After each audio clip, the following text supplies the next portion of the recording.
Maya was a young nurse who worked long night shifts at the hospital.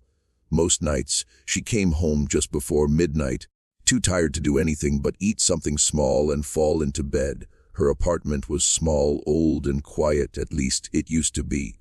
A few weeks after moving in, she started hearing noises from the apartment below her. Heavy, irregular thuds, dragging sounds, sometimes late at night. She assumed it was her neighbor, Mr. Halpern, an older man the landlord described as quiet and harmless. At first, she ignored it. But the sounds began to change. They became slower, wet, like something heavy being pulled across the floor one night. At 2 in the morning, she woke up suddenly. The noises were back.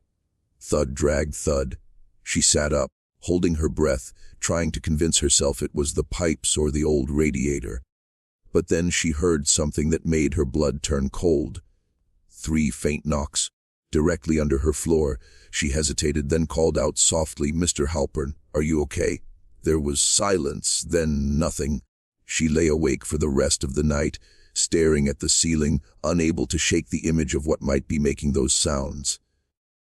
The next morning, she decided to check on him. She knocked on his door, apartment 3B, but no one answered. A woman from down the hall, Karen, came out smoking a cigarette and said she hadn't seen him in days.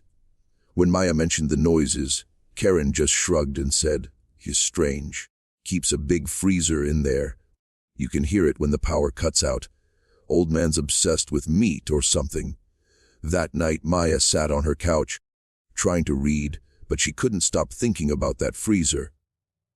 The apartment below hummed softly, the low vibration rising through the vent in her floor.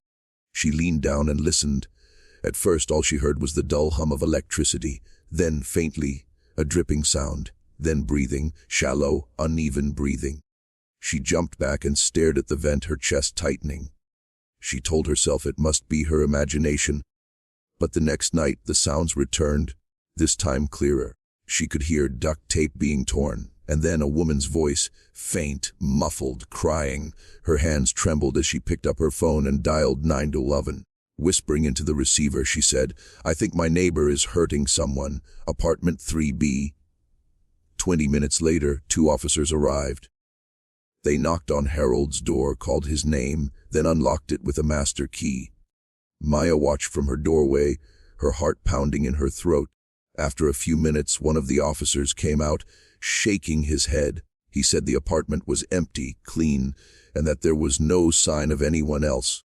"He's got a freezer," the officer said, "but it's locked. Said he stores meat in there. Nothing suspicious." Maya protested, but they dismissed her concerns, suggesting maybe she was hearing things through the walls of the old building. They left, and the hallway went silent again. When she returned home from work the next evening, a small note was taped to her door. It said, "Mind your own business. H." Her stomach dropped. She ripped it down and locked every bolt on her door. The apartment felt smaller that night. The air was heavier, and when the freezer hum started again, it seemed louder than before. She turned off her lights, trying to sleep, but then she heard something new, a faint scratching coming from the vent, scratching upward, slow, deliberate. She froze, staring at the vent, too scared to move. Then came a whisper. She couldn't make out the words, but she knew it was a woman's voice, weak, broken, begging. Maya grabbed a knife from the kitchen and pressed her ear to the floor. The whisper turned into a sob, then stopped suddenly, replaced by the sound of footsteps. She heard Harold's voice, low and rough, muttering to himself, "Can't let her go now. Too much noise." That was the moment something inside her snapped. She stormed out of her apartment and banged on his door, shouting, "Harold! What the hell are you doing in there?" The hallway was silent for a few seconds. Then the door creaked open. The smell hit her first, a thick, sweet, metallic smell that made her gag. She should have run, but she didn't. She pushed the door open and stepped inside. The blinds were closed. The air was damp and still. The walls were covered in yellowed newspapers and rotting boxes. And there, in the middle of the room, was the freezer. Large, old, humming softly. She stared at it, her pulse roaring in her ears. There was a thin wire wrapped around the handle as if to keep it shut. Slowly, she reached out, pulled it loose, and lifted the lid. Inside were plastic bags, dozens of them.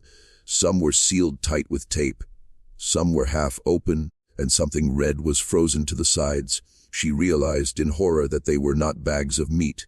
She stumbled back, gasping, covering her mouth. Behind her, a voice said, "I told you not to look." She turned. Harold was standing in the dark corner of the room, his face half hidden in shadow. His eyes were wide and unblinking. He held a hammer in his right hand. Maya stammered, "Please." "I thought someone was hurt." He stepped closer, his voice shaking but calm. She wouldn't stop screaming. "You understand noise, don't you? You hear everything." She backed away toward the door, but he moved faster than she expected. The last thing she saw was his reflection in the metal lid of the freezer, swinging the hammer toward her. The next morning, Karen stepped into the hallway to take out her trash. She noticed Maya's door slightly open. She called out, "Maya, you okay?" But there was no response. She pushed the door open and peeked inside. The apartment was dark. The lamp was flickering. She stepped forward and noticed something on the floor, a thin trail of blood leading toward the vent. She froze, listening. From below, the low hum of the freezer filled the silence. Then, faintly, she heard 3 slow knocks. From inside the vent, later that week, police arrived after a maintenance worker reported a power outage in the basement. They broke into Harold Halpern's apartment. The freezer was still running on a separate line of extension cords. Inside were the remains of 3 women. One of them had only recently been placed there. Harold was gone. They searched the building, the nearby woods, even the old train yard 2 blocks away. They never found him. But sometimes, when the power flickers in that building, the neighbors say they still hear it. The freezer hum faintly through the vents. And on some nights, if you listen closely, you can hear 3 slow knocks coming from the floor below.